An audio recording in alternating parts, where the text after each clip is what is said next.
Kalonzo, c'est le départ d'un projet durable. Pourquoi? Parce que Joseph Kabila est un président qui est dans des solutions durables. Tout savoir sur qui fait quoi, la face cachée de l'actualité nationale, panafricaine et internationale. Pour faire respecter la RDC, il faut une armée. Et aujourd'hui, cette armée que nous avons, oui, elle fait respecter la RDC. Nous allons dans un premier temps faire dissuader. Et si les cas échéants, les agressions continuent, ça serait peut-être mieux de traverser. Tout savoir sur qui fait quoi, les grands enjeux. Décrypter et comprendre les non-dits des événements, c'est dans Dessous des cartes. Beaucoup de militants quittent le PPRD pour le parti de Bahati. Oui, ça ce sont les dessous des cartes. Il faut que le PPRD se réveille.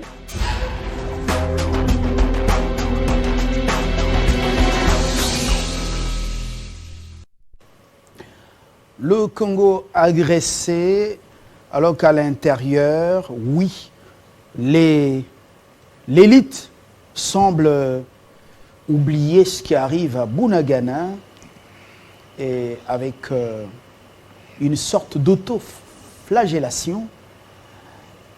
À l'ONU, précisément à New York, ce sont les discours qui se succèdent des dirigeants du monde, le tout dans l'hypocrisie connue du monde entier, même aujourd'hui des bébés au Congo. En Europe, l'Italie vient de renvoyer un message très fort à Bruxelles après la victoire de l'extrême droite qui apprécie Mussolini, formidable. Quelles conséquences après ce qui vient de se passer en Italie pour Bruxelles, je parle de l'Union européenne. Et puis, voilà, Jean-Marie Kassamba, comment va le monde? Bonjour. Bonjour. Vous avez la parole. D'abord, une pensée profonde pour nos compatriotes qui meurent à quelques kilomètres de Kinshasa. Le Bandundu, c'est pas très loin. À pied, en une journée, les gens arrivent à Kinshasa. Une pensée pour nos compatriotes qui souffrent en ce moment, à l'est notamment à Bunagana, sous occupation. Et une pensée pour nos forces de défense et sécurité. Comme c'est une grande muette, elle souffre de l'intérieur de tout cela. Vous savez, les titres que vous avez donnés à la thématique ce matin résument tout ce que nous sommes en train de subir en ce moment. Aucun pays au monde ne se développe, ne se protège par l'extérieur. Aucun. La coopération internationale, l'assistance internationale, l'interdépendance des États, ce sont des concepts relatifs. Concepts relatifs, qu'est-ce que ça veut dire? Quand j'ai déjà préparé ma maison, nourri mes enfants, je peux vous donner quelque chose. Mais si je prends chez moi pour vous donner, ça veut dire que je vais gagner 4 fois, 5 fois, 10 fois plus. Et ça depuis la nuit des temps. Quand les Blancs sont venus à la conquête de l'Afrique, c'était pour prendre en Afrique, ramener chez eux, parce qu'effectivement, ce que l'Afrique a, à l'époque, c'était d'abord de bras, traite négrière, et les Blancs n'en avaient pas de bras pour faire des travaux durs. On est venu acheter des bras pour aller travailler dans les plantations, pour aller construire là-bas. Quand c'était terminé avec les bras, on a commencé à puiser les matières premières. On a toujours maquillé ça sous forme coopération, assistance, accompagnement. La Banque mondiale, le Fonds monétaire international, toutes ces organisations de Bretton Woods ont été créées d'abord par les Blancs eux-mêmes pour reconstruire l'Europe détruite par la Deuxième Guerre mondiale. D'abord. Mais ils ont vissé les systèmes pour dire globalement que la Banque mondiale, c'est pour accompagner les pays du Sud et les fonds monétaires une assistance pour qu'ils se développent aussi. Ça ne s'est jamais développé.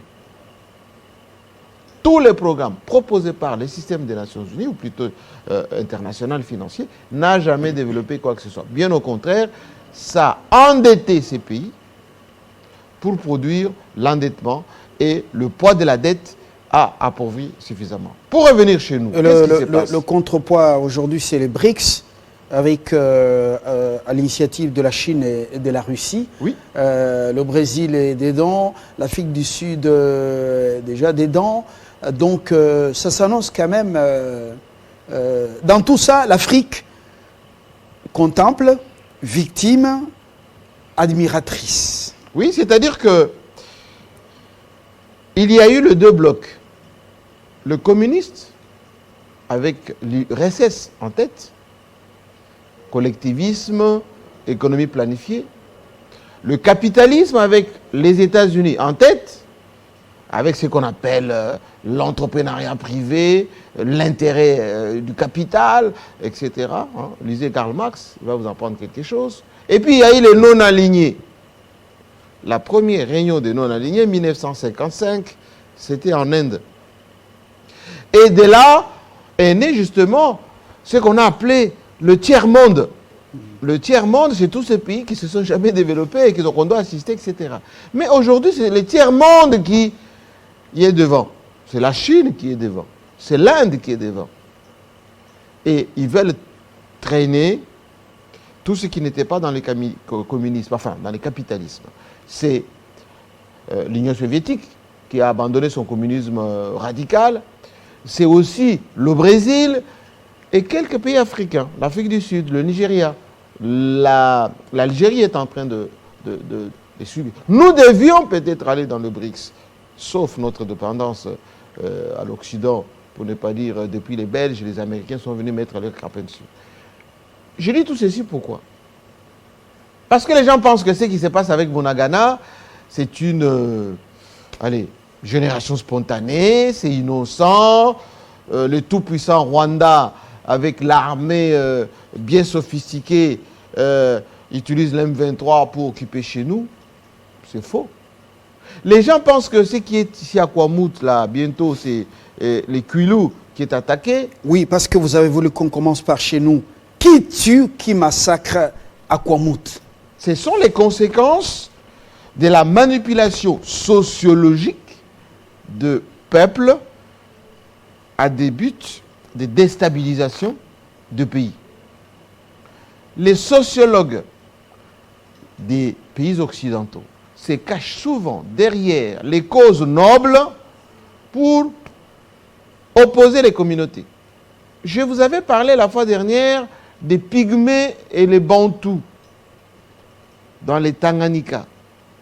Moi, j'ai eu un témoignage des gens qui sont dans ces secteurs-là, qui me disent que depuis que la MONUSCO s'est désengagée de là-bas, on commence à voir la cohabitation pacifique entre les Pygmées et les Bantous. Rappelez-vous, même à l'Est, il y a eu toujours des communautés qui s'entrent dedans. Et c'est ce qu'on appelle la fameuse main noire. La main noire, elle fait quoi? Elle vient dans une communauté et choisit les leaders de cette communauté. Les corrompt? Pour leur expliquer, ben écoutez, toi tu es leader ici, mais l'autre leader là, il est en train de prendre l'ascendant. Si tu ne fais rien, eh ben, ils vont vous dominer. Comme les Belges ont fait avec les Kassaïens, les Louba de l'Est et de l'Ouest, c'est-à-dire les Louba du Kasaï occidental et ceux de l'Est, ils ont obtenu ce qu'ils ont obtenu en 1960. Aujourd'hui, les leaders du Bandundu, qui sont dans les institutions, je répète, les leaders du Bandundu, qui sont dans les institutions, sont manipulés par des sociologues, par des puissances occidentales, pour ce chaos. Oui, mais parce que ce chaos profite à quoi? Il est tout proche de Kinshasa. Parce qu'on a fait la déstabilisation depuis l'Est, le pays ne tangue pas. Et lorsque vous avez plusieurs foyers de tension, comme ça a été entre les Kamwena Sapou et les autres ethnies, au temps de Joseph Kabila, comme ça a été entre les Lendou et les autres. Tout ceci est fait sciemment par les têtes pensantes. Mais pourquoi on laisse toutes ces ONG corrompre des petits leaders au pays? Ces ONG se comportent comme dans une terre conquise. Pourquoi on laisse toutes ces ONG faire beaucoup de bruit? Qui est ONG, M. Lumbala? L'ONG, ce sont le bras armé des puissances occidentales. Est-ce que vous savez que l'argent circule pendant tout ce temps et à l'étranger ici, dans cette affaire des blocs pétroliers et gaziers, des ONG sont en train de sérieusement corrompre ici au pays les Congolais. Mais bien sûr. Mais tout ça, l'État est où? Mais bien sûr. Je vous dis et je répète, ce qui se passe dans le Bandundu est le résultat de manipulation des leaders qui se trouvent dans les institutions. Adolphe Muzito en sait quelque chose. Le ministre de l'Intérieur en sait quelque chose. Les gens qui ont été envoyés là-bas, notamment les policiers qui avaient fait des enquêtes avant, en savent quelque chose. Entre les Teke et les Yaka, il n'y a aucun problème. Ce sont les leaders de ces communautés qui sont manipulés. On leur donne de l'argent, on les intoxique par des sociologues, par des services de renseignement, par des gens, ce qu'on appelle la vraie main noire étrangère, pour dire, toi, on va te dominer. Exemple, pour les prochaines élections, il faut plus de Teke ou plus de Yaka. Tel Yaka est aujourd'hui responsable au niveau de Kinshasa, il est leader politique, il a les moyens, il peut fabriquer des leaders locaux qui seront des députés, et ces députés vont régenter cette province. Et c'est pour ça que vous voyez tout ceci. On sait, mais on ne veut pas le faire parce qu'il y a ce qu'on appelle les intérêts inter-ethniques, ou plutôt inter-leaders. Il y a aujourd'hui des conflits artificiels entretenus, notamment pour déstabiliser Félix Tshisekedi. Pourquoi? Parce qu'on a essayé d'abord, avec le mariage FCC Cash qu'on a cassé, ça n'a pas beaucoup fonctionné parce que Tshisekedi a résisté. Il n'a pas changé les codes miniers. Il n'a pas, en quelque sorte, bousculé son leader d'avant d'une manière ostentatoire, son partenaire, je veux dire. Ensuite, on a dit, qu'est-ce qu'il faut faire? On active l'Est. Malgré ce qui a été fait avec les Rwandais, on a activé les M23. Pendant le temps qu'on pille, on doit aussi déstabiliser Kinshasa. Je vous avais dit que si nous, Congolais, ici en RDC, on n'est pas conscients de la manière dont les choses sont en train de se passer, eh bien, ces pays, on va perdre le Congo utile. Mais lui-même avait attiré l'attention lors d'un échange avec parlementaires, oui, et donc sénateurs, députés à la cité de l'Union africaine. Oui. Il est informé de cela. Ses analyses, il le sait, Félix Tshisekedi. Mais il y a ce qu'on appelle la nonchalance de la classe politique. Comment expliquer que, en ce moment, à l'Est, le peuple de l'Est qui n'a jamais accepté la balkanisation, la majorité des Congolais de l'Est ne veulent pas de la balkanisation. Ce sont ces jeunes qui s'élèvent menus. 2 jours de ville morte à Goma, hier et aujourd'hui. À Beni, ces jeunes ont affronté la MONUSCO. En Ituri, là-bas, ils ont même arrêté à un moment donné des soldats à Beni, des soldats rwandais. Mais j'ai alerté depuis notre retour au pays en 2014, en Centrafrique, 2013-2014. Télé 50 nous a envoyé oui, parmi les premiers médias là-bas pendant la guerre. Oui. Mais depuis que j'alerte pour les contingents rwandais à Bambari, vous avez suivi l'ambassade a alerté maintenant, il n'y a pas longtemps. Pourquoi on n'avait pas anticipé? Monsieur Lumbala, ce que nous disons ici, nous le disons tout le temps. La bande-annonce de cette éditoriale annonce tout ce que je suis en train de dire. Et ça date de 2013, 2012. Nous sommes en 2022. Que l'agression contre la RDC nécessite une armée forte. C'est ce qu'on est en train de faire. que l'agression contre notre pays nécessite une synergie nationale. Le président de la République, il est le symbole de la nation. Autour du président de la République, il faut des forces qui l'accompagnent. Les Rwandais en Centrafrique, mais nous avons déployé un contingent à l'époque en Centrafrique. Vous vous rappelez? On l'a fait partir. Pourquoi on l'a fait partir, ce contingent? Parce que quand les gens veulent opérer, ils veulent opérer en douce. Et les Rwandais ont fait pression pour que ces contingents congolais partent parce que c'était des témoins gênants. Aujourd'hui, le représentant des Nations Unies là-bas, le commandant force, ce sont des Rwandais. Pourquoi on veut encercler la RDC?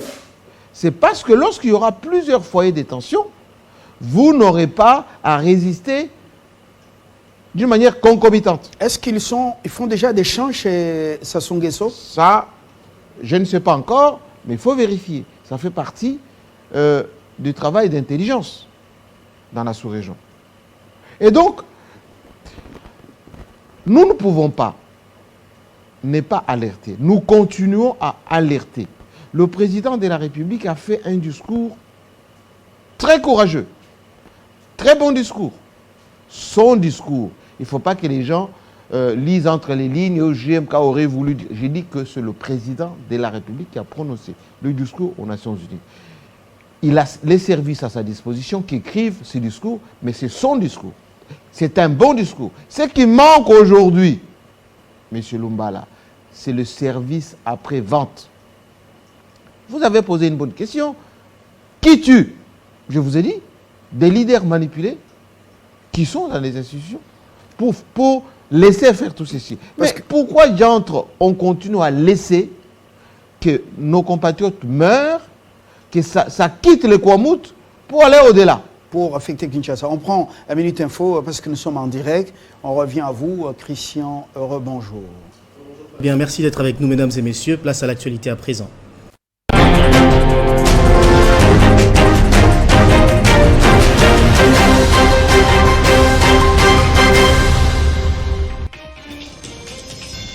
Les députés nationaux vont examiner et voter ce mardi le projet de calendrier de la session ordinaire de septembre qui s'est ouvert il y a quelques jours. C'est le rapporteur de l'Assemblée nationale qui l'a annoncé dans une correspondance adressée aux élus du peuple.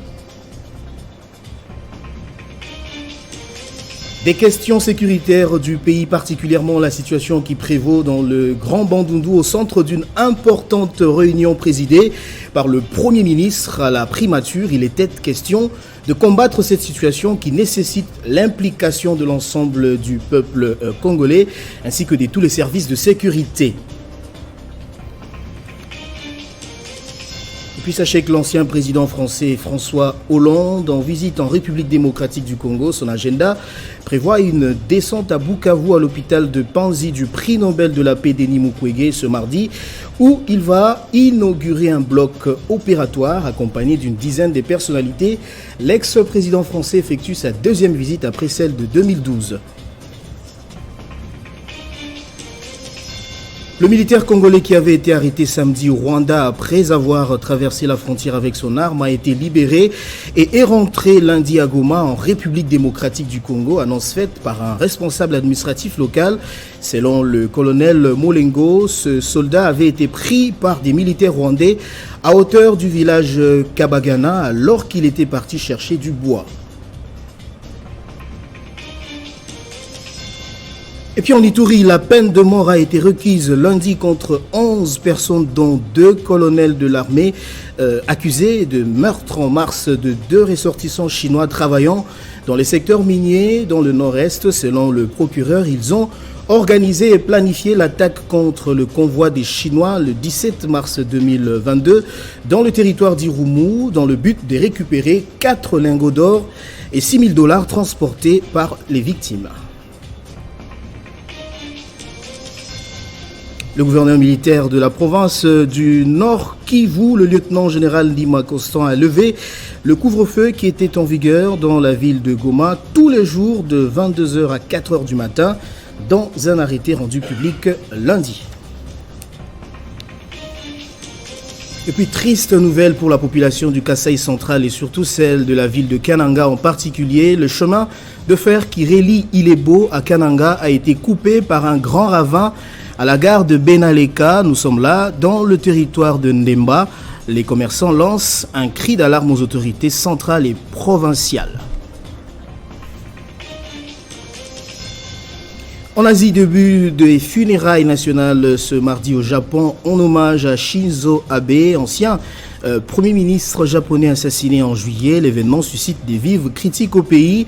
Une centaine de dignitaires étrangers participent à cette cérémonie.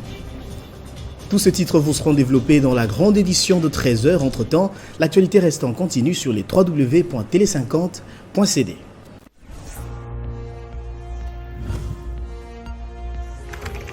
L'actualité reste en continu.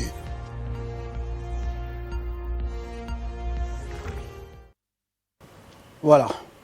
Jean-Marie Kassamba, on revient pour votre éditorial. Les dessous des cartes, justement. Pendant que Bunagana est sous les bottes de l'armée rwandaise, la communauté internationale hypocrite ne dit rien, à part le ballet diplomatique où on vient donner des leçons, les élections à la date, droits de l'homme, on vous donne 5 millions, 3 millions, vous êtes des partenaires formidables. Il y a encore là quelque chose, une campagne pour nous fabriquer les futurs dirigeants. Apparemment, on veut faire du gynécologue, on veut qu'il quitte les salles d'opération pour la présidence. Il y a une sorte de campagne. Quelle est votre analyse personnelle? Bien évidemment, c'est de la distraction. Bien évidemment, c'est l'infantilisation du nègre. Depuis toujours, le blanc a toujours pensé que le nègre n'est pas capable à la fois de gérer son territoire, ses richesses et de prendre les décisions par lui-même. Regardez, M. Lumbala, l'hypocrisie alors la plus criante.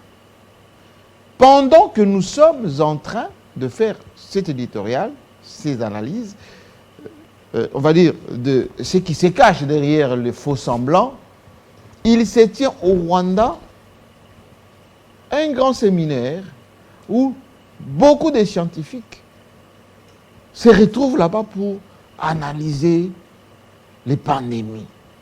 Quelle pandémie encore? Ah non, on va parler de tuberculose, on va parler des maladies tropicales, on va parler... et tous ces scientifiques viennent principalement de l'Occident pour endiguer les morts. Mais aux portes du Rwanda, il y a des morts et des détresses. Les gens qui ont quitté Bunagana sont encore là aux encablures de l'Ouganda et quelque part dans les localités rwandaises. Il y a des réfugiés congolais en ce moment. Qu'on maltraite, oui, qui n'ont même pas la nourriture. Mais ces gens-là ont besoin d'être sauvés. À Kinshasa, ici, on manipule encore notre jeunesse qu'on a appauvrie parce qu'il n'y a pas de chômage, il n'y a pas d'emploi, parce que l'économie un peu bat de l'aile. Forcément, la délinquance, c'est la conséquence de tout cela. Il n'y a pas l'intervention de tous ces ONG d'encadrement.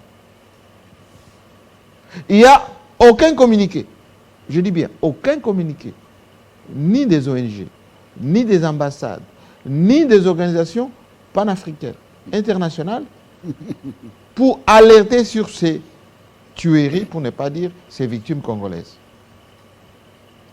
Je vous informe que quand on parle des élections, c'est en quelque sorte la peinture. Oui, on commence à faire les chantages à Félix Tshisekedi maintenant. Il faut que les élections se tiennent dans le délai. Mais comment voulez-vous que Tshisekedi fasse des élections dans le délai lorsque Kwamut, bientôt c'est les Kwilu, lorsque tout l'Est, ça part de l'Ituri jusqu'au Sud Kivu, bouge, et lorsque l'économie bat de l'aile. Toutes les promesses non tenues. Oui, mais il n'y a que des promesses les sur promesses papier. ne peuvent être tenues que lorsque vous avez la stabilité pour construire. Pour non, produire. les promesses des partenaires, oui. Ils ont promis comment dire, les prouesses que Tshisekedi est en train de réaliser. Mais comment ça donnait même 10 millions 10 millions, ça vaut quoi pour un pays comme le nôtre? Et pour vous dire, accompagné de la publicité d'un médecin, publicité à grande échelle. Oui, mais c'est-à-dire que le discours aujourd'hui dans les chancelleries, ou même là-bas à New York, partout, c'est que les Congolais, vous pleurez trop, mais il n'y a plus d'État chez vous. Il faut reconstruire l'État. Il faut qu'il y ait de la police, il faut qu'il y ait de l'administration, il faut qu'il y ait de l'armée. Et ça, ce n'est pas notre devoir à nous, occidentaux. Nous, on peut venir seulement en soutien à vous.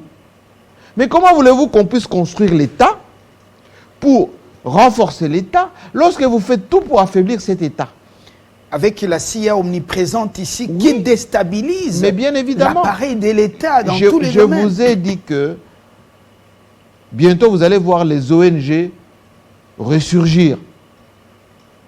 Violation des droits de l'homme, usage disproportionné de la force, violation des textes par rapport au calendrier électoral. On va commencer à nous dire les institutions sont faibles. Tout ceci pourquoi? Mais tout était dans l'interview de Bois-Bouvier avec notre confrère là. Vous avez senti qu'ils étaient incisifs à ce niveau-là. Bien évidemment. Ils ont demandé le calendrier au président. Oui, parce que quoi, M. Lumbala? Aujourd'hui, nous avons tenté, nous c'est la RDC, à appliquer ce qu'ils veulent dire la coopération sous-régionale. Mais ils ont vu que lorsque la coopération sous-régionale fonctionne très bien, le gagnant, c'est la RDC. Parce que la RDC sera stable. Non, non, non, pas ça. Nous avons tenté l'ouverture au monde. Partenariat privilégié avec les États-Unis, ouverture avec la Belgique, l'Union européenne. Mais ils se sont rendus compte, mais lorsque nous allons donner à Félix Tshisekedi beaucoup plus de moyens, il va développer, regardez, avec un peu de IGF, un peu de prise de conscience, il a 14 milliards de prévisions budgétaires. Ça veut dire que s'il a 50 milliards de dollars, fini le FMI, comme Matata Pogno, fini la Banque mondiale, fini la Banque africaine de développement, fini les bilatérales là qu'on fait avec nos agences de développement. Parce que ces agences viennent ici avec leurs employés et leurs sociétés pour capter les marchés. Qu'est-ce qu'on va faire? On déstabilise. Avec la logistique qui bouffe même la moitié. Bien évidemment. Le projet des 145 territoires, c'est une partie de l'argent de la Banque mondiale. Une partie de l'argent de la Banque mondiale. Pourquoi ça traîne à s'exécuter? Le président dit que c'est un projet formidable. Effectivement, c'est la décentralisation accélérée pour développer chaque coin de la RDC. Mais comment vous allez développer M. Akwamout ou au Kasaï central lorsque ça crépite? Les engins ne vont même pas arriver là-bas. Il y a des infos en provenance du Kasaï central que la route Kalambambouji risque d'être en terre, si nos informations sont bonnes. La route de Kamouécha, qui devait coûter 2 millions de dollars, c'est dans les 10 millions de dollars. Et tout ceci est encore en gestation. Vous avez vu l'érosion qui a coupé les chemins de fer pour approvisionner la ville de Kananga. Ça n'importe. Ça ne fait rien aux gens qui veulent déstabiliser la RDC. Et donc, pour revenir à la politique intérieure, quelle est la priorité aujourd'hui? On ne le dira jamais assez. Le président de la République est le garant du bon fonctionnement de notre pays. Et c'est lui qui doit travailler pour l'intégrité de nos territoires et la protection des personnes et de leurs biens. Il y a nécessité, comme on dit, urgence et nécessité de rassembler. Qu'on arrête souvent des fausses informations qu'on donne à nos institutions. Tel veut déstabiliser, tel veut faire un coup d'État, il faut arrêter tel. Ça nous distrait et ça empêche la cohésion nationale. Ça exacerbe, bien au contraire, les communautarismes, parce que si telle communauté dit « Ah, on a arrêté un des leaders de ma communauté, donc ce pouvoir est en train de nous maltraiter. » Telle communauté va dire « Ah, nous, on a nommé que de telles communautés, et donc on ne nous aime pas. » Parce que les sociologues, les services des renseignements, n'utilisent que ces informations-là pour diligenter en quelque sorte en douce les velléités entre communautés. Donc il y a déjà un discours comme ça dans l'espace Kassai pour dire il y a chasse à l'homme. Kassai occidental, Kassai oriental. Chasse à l'homme à Beya, Kabound et qui encore? Et Chimanga? Mais, monsieur, discuter off. Les gens parlent sous cap, comme on dit. Et les allusions, ou plutôt les approximations, les analyses sont vite faites. Et on dit, bon, on a arrêté combien? 3, 4, 5. Ah, bah, ils sont de quel coin? Ah, on a nommé qui? Qui était-elle? Ah, il est de quel coin? Et les Blancs, les sociologues, les Occidentaux, analysent ceci, donnent des informations aux leaders de ces coins-là. Regardez les nominations, regardez les arrestations. Et comme nous, on est naïfs, les Congolais, parfois les Noirs, les Africains, on dit, ah, c'est comme ça. Alors, Bichiki la Touboye, comme on dit chez moi, Choulouba. Que ça se renverse. Et comme ça, on va ramasser les morceaux. Tout le monde ramasse. Les morceaux. On va dans l'autre communauté. On dit, mais est-ce que vous voyez, en ce moment, par exemple, c'est le président de la... Comment on appelle ça? L'Assemblée nationale, qui est Yaka. Bon, en ce moment, il est en train de privilégier les Yaka. Et vous, les Téké, qu'est-ce que vous faites? Ou on dit, bon, maintenant, c'est les Yaka qui gèrent l'Assemblée nationale. Donc, ils ont un peu de moyens.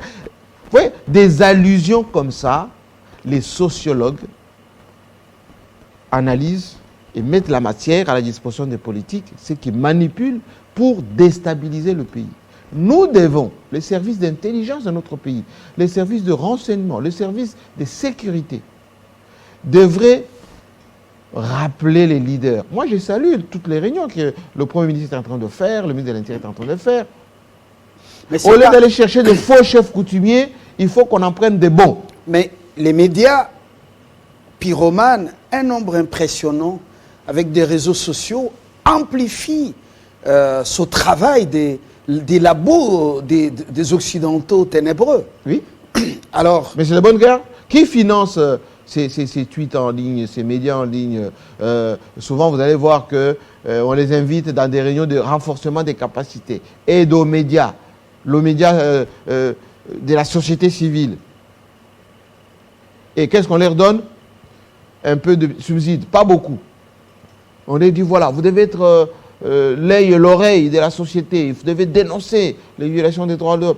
C'est pour ça que la Chine, la Russie, l'Iran, la Corée du Nord, tous ces pays qui ont déjà compris ça, le Cuba, ils ne tolèrent pas les ONG. Un nombre impressionnant des médias, ONG. des ONG. Des ONG. Allez même ici, dans le petit pays qu'on appelle le Rwanda. Combien de fois le Rwanda a chassé les ONG? Par moment, même la BBC britannique a été chassée du Rwanda. La BBC. Alors, aidons notre président de la République à stabiliser la situation, à créer la cohésion nationale pour éviter les dialogues inutiles. Le dialogue inutile, ça veut dire quoi? Guterres vous a dit, le Rwanda, ou plutôt le M23, parce que lui ne citera jamais le Rwanda, arme ou aide à armer le M23 plus que les Nations Unies. Mais c'est un message subliminal que vous ne comprenez pas. Les gens vilipendent le pauvre Guterres. C'est un message subliminal qui vous dit, attention, vous avez en face de vous plus fort que vous. Il a été sincère. Oui, plus fort que vous. Pourquoi? Parce que le secrétaire général des Nations Unies, il ne décide de rien. Ce sont les membres permanents, les 5. Aujourd'hui, ils sont 3. Les États-Unis qui financent, la Grande-Bretagne et la France, qui préside d'ailleurs en ce moment le Conseil de sécurité des Nations Unies. En ce moment, c'est la France. Les représentations du secrétaire général à travers le monde font un travail de secrétariat, d'administration. Ils ne décident de rien. Mama Bintou, que moi je connais, une Africaine, 30 ans des Nations Unies, ce n'est pas elle qui décide. C'est les 5 qui décident. Là-bas, les 5 envoient ce que vous appelez les experts. Quand ces experts arrivent, ils ont accès à certaines informations, etc. Ils font un rapport, ils vont déposer là-bas. Mais qui infiltre là-bas? Le Rwanda. Parce que le Rwanda a même un représentant qui est en Centrafrique. Alors, au lieu de s'autoflageller, j'emprunte votre thématique de ce matin, faisons de bonnes analyses. Félix Tshisekedi n'a fait que parler devant l'Assemblée générale. Ce n'est pas là-bas où se prennent les décisions. Là-bas, c'est une caisse qui enregistre les déclarations de bonnes intentions pendant la plénière. Mais en marge de cette Assemblée générale, il y a maintenant des réunions. Des apartés, des réunions ténébreuses. Vous êtes un habitué de ces tours en verre de New York. Les vraies choses, ce n'est pas pendant l'Assemblée générale des Nations unies, ce sont les apartés. C'est au Conseil de sécurité, c'est au groupe thématique. Le président devait être accompagné par des experts. Des experts, des vrais médias, pour amplifier ce qu'il a fait, pour thématiser ce qu'il a fait, pour stigmatiser aussi, montrer les côtés pervers de tout ceci. On n'a pas fait tout ça. Et malgré les bons discours qu'a fait le président, qu'est-ce qu'on fait maintenant? Qu'est-ce qu'on fait maintenant? Service après-vente, c'est d'abord capitaliser ce discours, le décrypter et après les mécanismes d'accompagnement à tous les niveaux pour pouvoir intensifier cette campagne contre le Rwanda, parce que le Rwanda, c'est une marionnette des grandes puissances. En réalité, c'est une campagne contre les injustices qu'il faut faire. Ouais. Vous voyez le discours du Malien aux Nations Unies. Ce discours a interpellé le monde, mais la communauté malienne, ce qu'on appelle la diaspora malienne, amplifie la communication. Au niveau du Mali, ils ont enclenché, d'une part, une opération de réconciliation nationale, comme au Tchad en ce moment, mais eux-mêmes, ils sont dans un focus nationaliste. On a utilisé les Ivoiriens, 49 militaires, déguisés en maçons, plombiers, pour aller faire un coup d'État là-bas. Les Russes ont aidé les Maliens à désactiver tout ça. Aujourd'hui, c'est la CEDEAO, avec le bonhomme là qu'on a installé là-bas, en Guinée-Bissau, qui fait le travail à la place des tireurs de ficelles. On va sanctionner les Maliens, on va sanctionner les Guinéens. Et les Guinéens et les Maliens, ils ont compris le jeu. Ils résistent. Il nous faut résister, M. Lumbala. Il nous faut résister en aidant celui qui est là, président de la République. Faire une bonne communication. En expliquant à notre peuple que pour s'en sortir, pour stopper cette opération de capture du Congo utile, on doit sensibiliser la population. Les médias sont faits pour ça. Le Congo utile, c'est la ceinture, je vous l'ai toujours dit. Ça part de Kisangani, même de l'Équateur, ça longe la frontière jusqu'au Katanga. Tout ça, cette ceinture, c'est ça qui est utile. À l'intérieur des terres, il n'y a rien.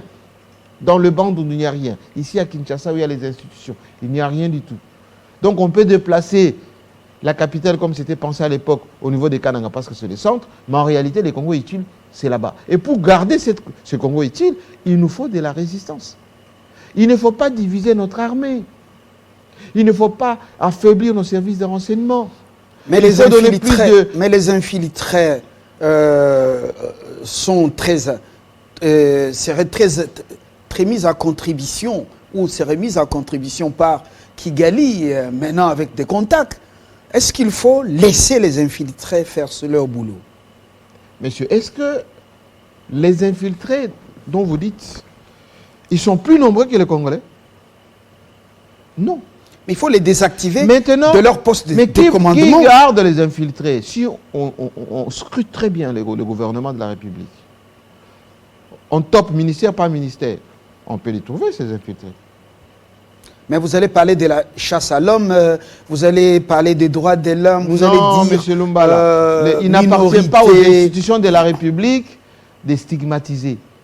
Il appartient au service d'intelligence, comment dire, de toper et de montrer, directement ou indirectement, les incohérences et les gens qui jouent double jeu. Et ça, il y a plusieurs canaux pour faire ce travail. Je ne vais pas vous l'expliquer ici parce que c'est de la stratégie. Chest, il appartient au pays. Mais les produits, les ressortissants du Chest, vous n'avez pas formé un noyau, une sorte de think tank pour pouvoir alimenter les décideurs.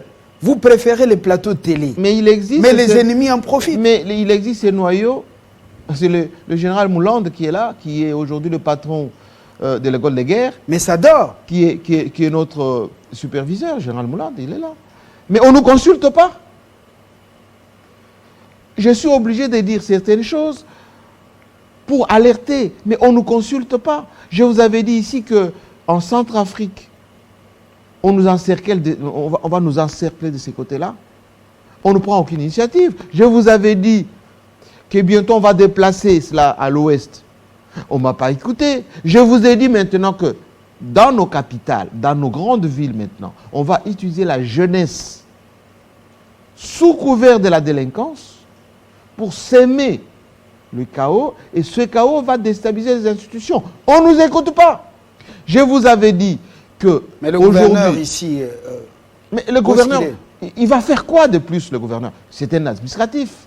Il gère la capitale. Ce n'est pas lui qui gère les finances pour la stabilité du pays. Il attend la rétrocession. Si son gouvernement n'a pas d'argent pour payer les fonctionnaires, si sa police, par exemple, de Kinshasa, n'a pas suffisamment de véhicules, de gaz lacrymogène, de munitions, de bottines, s'il n'a pas tout ça, comment voulez-vous que ce gouvernement fasse des miracles? Mais il faut qu'il nous explique, par exemple, peuple congolais, quinois, la recrudescence ou la résurgence de la délinquance urbaine a pour cause ça.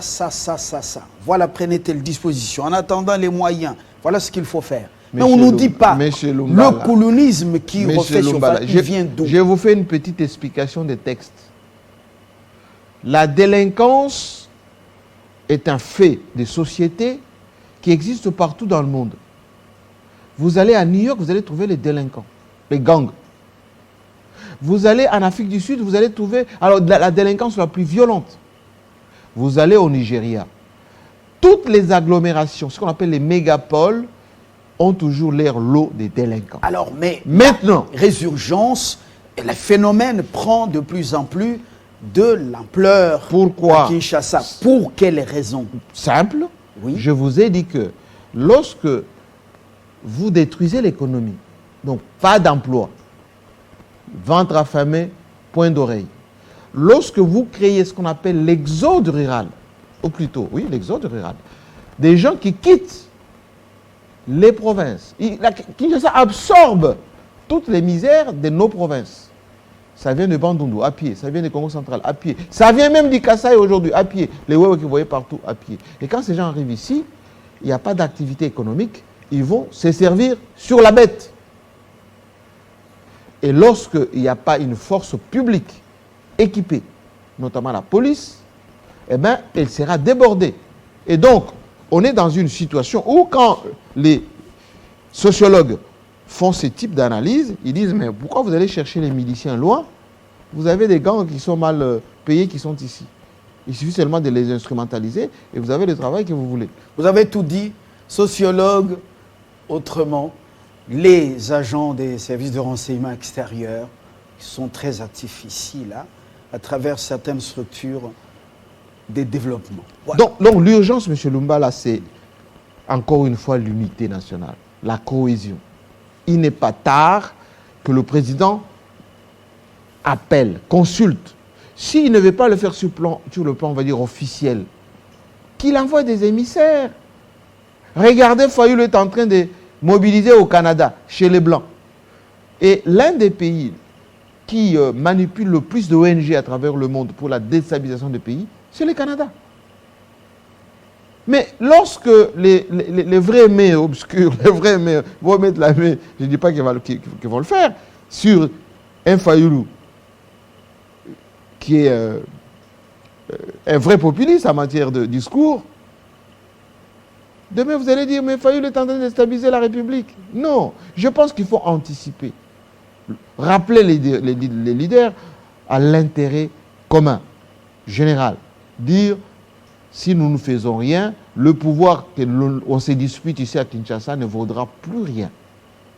Joseph Kabila, en son temps, lorsque les Rwandais et ceux qui étaient derrière les Ougandais étaient jusqu'à Kabinda ici, il n'avait que Kinshasa et Congo central, un peu Mbujimaï, un peu Bandundu, une partie de l'Équateur. Joseph Kabila. Quand il avait compris que le Congo ne vaut que quand il est uni, il a lâché prise, 1+4, il a appelé les uns et les autres, ils ont sauvé le pays, ils ont organisé les élections, ils ont donné ce qu'on appelle la constitution qu'il a promulguée, et on a eu 3 cycles électoraux. Pourquoi on veut revenir à la case départ?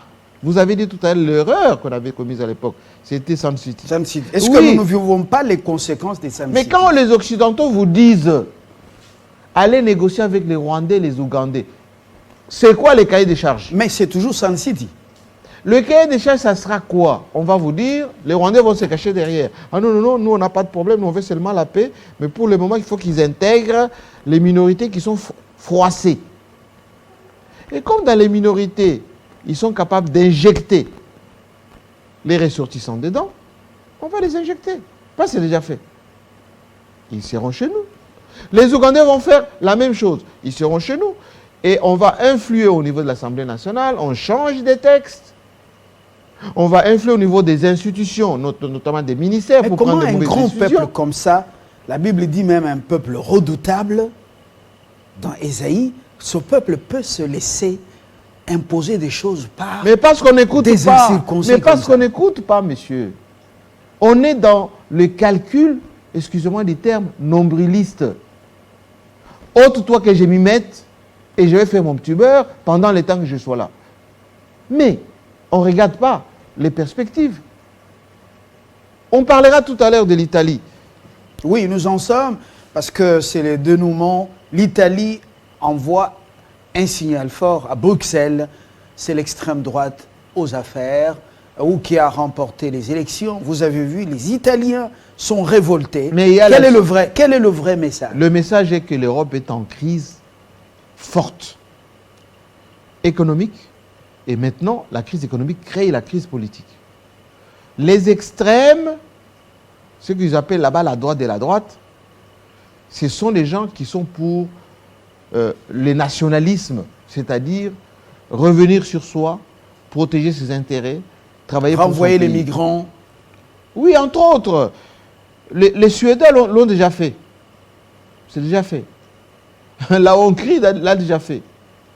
L'Italie vient de le faire. 3e puissance économique de l'Europe. Parmi les 8 fondateurs à l'époque de l'Union européenne. De l'Union européenne. De la CE, vous vous rappelez, Communauté économique européenne. De l'Euratom à son temps. L'Italie. Pourquoi ça se passe en Italie? Parce que l'Italie, c'est le pays où les différentes crises ont déstructuré l'État. Crise de Covid, c'est un pays vieux avec une population vieillissante. Ensuite, c'est un pays très endetté. Malgré tout l'argent qui a été injecté dans l'économie italienne, ça ne remonte pas. Troisièmement, c'est le pays qui dépendait à 50% de la Russie et de l'Ukraine, surtout de la Russie, pour le pétrole et le gaz. Et quand l'Italie subit tout ceci, les extrêmes disent attention, toute cette affaire, c'est les Américains qui font la guerre à la Russie, et maintenant nous on est sanctionnés, et pourquoi vous voulez faire tout ceci? Et c'est là où sortent les héritiers de Mussolini, même avec celui qui était l'ancien Premier ministre Silvio Berlusconi, pour dire quoi? On doit d'abord regarder les intérêts des Italiens. Quelles sont les conséquences? Les conséquences, c'est ça. Direct et indirect. Les conséquences, c'est simple, c'est que l'Italie, c'est la porte de l'Europe. Tous les migrants passent par soit la Tunisie, soit la Libye, soit, oui, plus la Tunisie et la Libye. À Lampedusa, là-bas, quand vous y allez, il y a plus d'Africains que des Italiens. Pour vous dire quoi?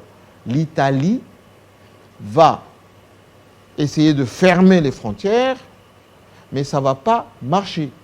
Pourquoi? Parce que depuis que la Russie a fermé les robinets, l'Italie s'est tournée vers l'Afrique, notamment vers l'Algérie. L'Algérie va être le premier exportateur du gaz en Italie. Total Énergie. Ils se sont tournés vers... Et chez les Qataris, avec un contrat de 1,5 milliard de dollars. Oui. Donc, je crois qu'il y aura moins de soucis quand même. Hein, non, c'est pour vous dire que dans les années non seulement les Italiens vont dire ils vont avoir des contrats bilatéraux avec les pays africains pour avoir leur énergie. Ils vont dire à l'Europe, si vous voulez qu'on puisse stopper l'immigration, donnez-nous plus d'argent pour qu'on mette dans les dispositifs là de bateaux sur la mer Méditerranée. Ils vont dire à l'Europe, mais écoutez, vous avez entraîné dans une guerre contre la Russie, il faut nous donner des subsides pour qu'on puisse suppléer la crise énergétique chez nous.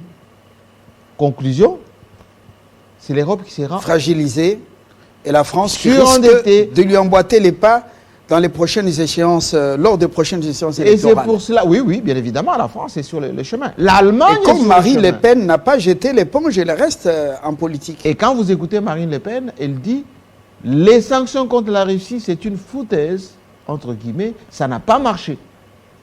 Quand vous écoutez les Allemands, aujourd'hui, ils reviennent au charbon. Ils reviennent Même la Suisse revient à ses centrales à charbon. À charbon. Oui. Et voilà. Et même nucléaire. Donc, exit votre transition énergétique. La réunion qui va se tenir en Égypte sera seulement de surface. Parce que aujourd'hui... Mais ça commence d'abord par chez nous. Pour information... RDC, Égypte. Pour information, oui.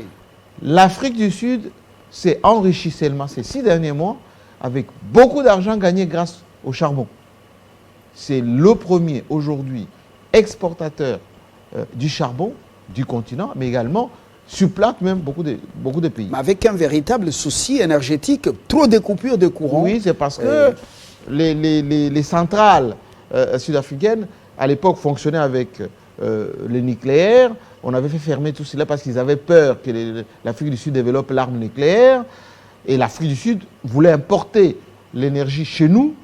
Et les Occidentaux nous ont toujours empêchés de développer Inga pour qu'on puisse fournir cette énergie et à l'Afrique du Sud et dans beaucoup de pays. Parce qu'un Congo qui gagne l'argent avec Inga, c'est un Congo indépendant. C'est pour ça qu'on a sabordé le projet du grand Inga jusqu'aujourd'hui. Pourquoi les autres, on ne les empêche pas? Nous, ça réussit, on nous empêche. Mais pas, c'est notre un pays qui doit se relancer dans cette transition énergétique.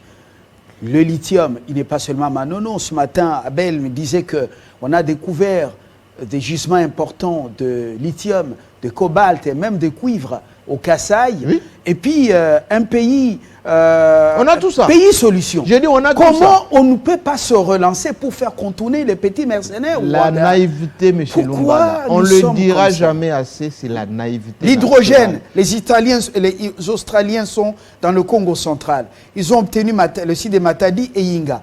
Mais comment expliquer que jusque-là, rien, ils ne sont que là-bas à soudoyer les communautés locales? Pourquoi ça ne démarre pas? Mais parce qu'on est naïf.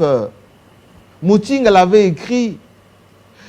Bongeli l'avait écrit dans malheureusement, lui-même est tombé dans... Oui. Bongeli l'avait dit dans l'état bébé. On est naïf. Regardez nos institutions. Regardez nos institutions. Est-ce que vous sentez, au niveau de l'Assemblée nationale, lever des boucliers pour dire stop? Allez à la Douma en Russie. Vous allez sentir. Allez en France en ce moment. Ils encouragent Macron à les signer avec n'importe qui pour avoir l'autonomie en matière d'énergie. Les députés français. Mais nos députés à nous, ils parlent quoi? Palissade. Qu'on ne monte même pas chez nous. Nos députés à nous, ils parlent de quoi? Les invisibles, c'est quoi? Des petits 5 000 $, 10 000 $. Excusez-moi du peu quand on dit que le député gagne 21 000. C'est quoi 21 000 $ pour une nation comme la nôtre? C'est rien du tout. Mais nous sommes dans l'inconscience collective. Tout ce que je suis en train de dire, les gens vont dire, ah, il est donneur des leçons, qu'est-ce qu'il dit tout ceci? Mais quand Quand est-ce qu'on va se réveiller pour dire assez? Il y a une jeunesse qui nous regarde, qui nous suit. Il y a l'héritage. Parce que si on laisse ce pays partitionner, eh ben, la génération suivante va nous en vouloir. On sera traité comme Gorbatchev. Vous avez vu dans quel état il est parti? Comment on l'a enterré? Comment même le russe? Parce que Gorbatchev a sabordé l'URSS d'antan. Il a vendu l'URSS d'antan. Aujourd'hui, Shinzo Abe, aujourd'hui même, on est en train de faire les funérailles de Shinzo Abe au Japon. Mais les Japonais ne veulent pas de ces funérailles grandeur nature. Parce qu'on dit, il est un peu de l'église Moon. Même s'il avait vendu le Japon aux États-Unis, il était un peu, je veux dire, le premier ministre de l'étranger, etc. Nous devons nous réveiller. Nous devons faire des choses essentielles. Moi, j'ai écouté ce matin Zachary Bababasseur qui parlait de la communication du président. On m'a envoyé cette vidéo. Je partage une bonne partie de ce qu'il vient de dire. Comment, on peut rester dans l'inactivité de ce que Félix Tshisekedi? Certes, il n'a pas tout fait. Il n'a pas fait des choses de manière extra, je veux dire, ordinaire. Mais il en a fait des choses. Suffisamment de choses. On n'en parle pas suffisamment. On ne les structure pas, ces choses. On ne les présente pas au peuple. Province par province. Vous allez au Lualaba, beaucoup de choses de faites. Même ici à Kinshasa, beaucoup de choses de faites. Mais lorsque vous avez plus de 100 personnes qui sont en votre service et qui ne font pas un travail, ma foi, restructurez. Plus on passe du temps à ne pas faire des choses, plus le temps ne sera pas votre allié. Le temps n'est jamais l'allié de personne. Alors, mais s'il commence à faire la purge, vous allez dire c'est pas la chasse purge. à l'homme. Non. La chasse à l'homme. Quand on dit nettoyage, ne veut pas dire effacer les tableaux. Identification. Est-ce que les communautés, les coins tribaux ne vont plus se réveiller? Non, on fait la chasse Monsieur Lumbala, quand on parle du nettoyage, on parle du casting.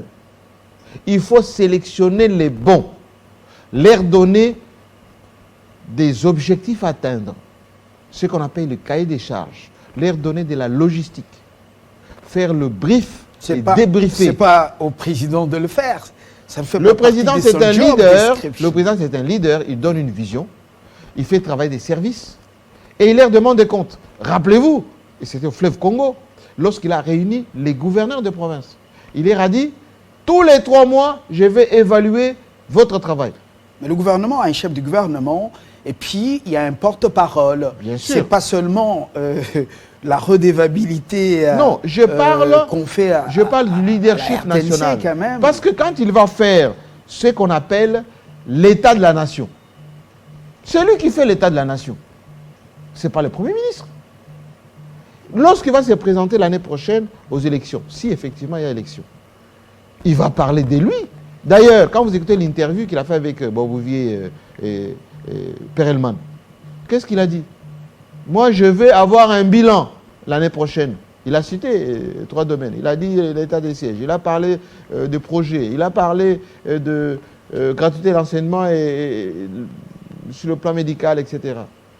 Mais quand on va analyser point par point, parce que c'est le travail des opposants dans ces cas, des analystes, ils vont dire, Monsieur le Président, vous avez parlé de l'état des sièges. Regardez sur papier les nombres de victimes. Monsieur le Président, vous avez parlé des reconstructions nationales. Regardez dans telle province, ce qui manque ou ce qu'il n'y a pas. Vous avez parlé de la gratuité de l'enseignement. Regardez le nombre d'écoles, la manière dont les choses se font, les grèves à l'enseignement, etc. Regardez sur le plan de... Il y a une initiative sur la gratuité, par exemple, de la maternité. Les gens vont parler de choses précises. Mais il y a un qui problème. font ces choses précises? Ce sont les ministères sectoriels. On voit que le président, il est omniprésent, il doit tout faire. C'est lui qui doit passer dans une salle d'audience, au parquet, donner des instructions à un magistrat, dire au juge, soyez un homme correct, voilà, Mais dans tel ou tel procès, ne bouffez pas la corruption. Finalement, il doit être un homme omniprésent Non, ce n'est pas ça dans tous ses qu'on dit. bureaux Ce pour n'est pas moraliser ça. les gens. Ce n'est pas ça, M. Lumbala. Ce qu'il y a, c'est que le leadership, ce sont les orientations. cadre, secteur par secteur. C'est aussi les personnes idoines qui doivent faire ce travail et la redevabilité de ces personnes idoines. Si quelqu'un ne donne pas les résultats pendant un temps, il faut savoir l'évacuer. Si vous donnez ce qu'on appelle les assignations, et que la personne n'atteint pas les assignations, pourquoi vous voulez garder la personne? Même si c'est quelqu'un de votre famille, même si c'est votre ami, même si c'est quelqu'un...